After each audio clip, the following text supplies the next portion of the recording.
अस्सलाम वालेकुम। इकबाल एडवोकेट। आज का जो हमारा legal lecture, documents to be considered before purchasing a property. Property purchase करने से पहले कौन से डॉक्यूमेंट आपको कंसीडर करना जरूरी है, कौन से डॉक्यूमेंट आप प्रॉपर्टी खरीद रहे हैं। जो सबसे इंपॉर्टेंट चीज़ें हैं वो डॉक्यूमेंट है।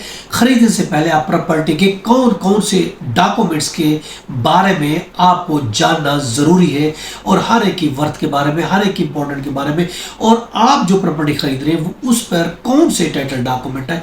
चुनाचे वो document to be considered before purchasing property, ये आपको कंसिडर करना पड़ेगा।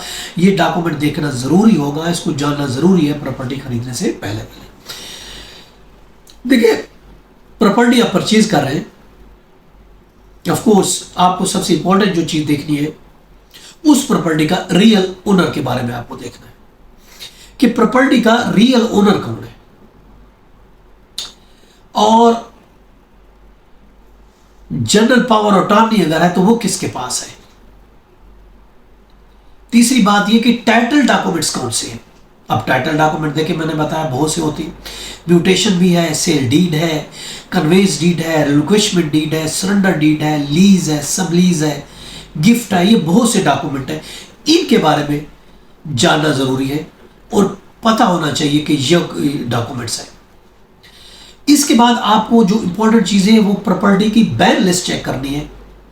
क्या प्रॉपर्टी बैन तो नहीं है गवर्नमेंट की तरफ से, किसी डिपार्टमेंट की तरफ से, कोर्ट की तरफ से, इसकी ट्रांसफर में बैन तो नहीं है, ट्रांसफर पर कोई मना तो नहीं किया, कोई स्टे तो नहीं लगा हुआ। आप उसके लिए या तो बैन, अगर किसी डिपार्टमेंट ने मना किया हो तो वो बैन लिस्ट में होगी, वो आप चेक करें। कोर्ट ने किया तो स्टे ऑर्डर होगा। तो ये चीजें भी चेक करना आपके लिए बहुत जरूरी है। इसके बाद फिर बारी आ जाती है पोजीशन की, कि पोजीशन किसके पास है। अगर आप पेमेंट कर रहे हैं, खरीद ले, तो ऑफकोर्स आपको पोजीशन भी तो मिलना चाहिए कि आपको पोजीशन मिलेगा या नहीं मिलेगा। और इसके अलावा अप्रूव्ड मैप जो है, क्या उस प्रॉपर्टी का मैप अप्रूव है, केडीए या केएमसी ने अप्रूव किया हुआ है, उस अप्रूव्ड मैप की कॉपी है आपके पास। ये बहुत जरूरी है चीजें। इसके बाद आपने उन डॉक्यूमेंट्स की, जो कह रहा है ये मेरी मलकियत के डॉक्यूमेंट, वेरिफिकेशन आपको करानी है उन डॉक्यूमेंट्स की। आप डॉक्यूमेंट की सर्च सर्टिफिकेट लेंगे और देखेंगे कि ये डॉक्यूमेंट्स क्या वेरीफाई हो सकते हैं, वो होते हैं तो वाकई अभी तक इन्हीं के नाम है। और उसके बाद एनओसी की बारी आती है। एनओसी भी ज़रूरी होती है। अब रजिस्टर डीड है, उसकी रजिस्ट्रेशन के बारे में आप जानते हैं। म्यूटेशन है, वो कंसल्ट डिपार्टमेंट से होगी, इसकी वेरिफिकेशन होगी।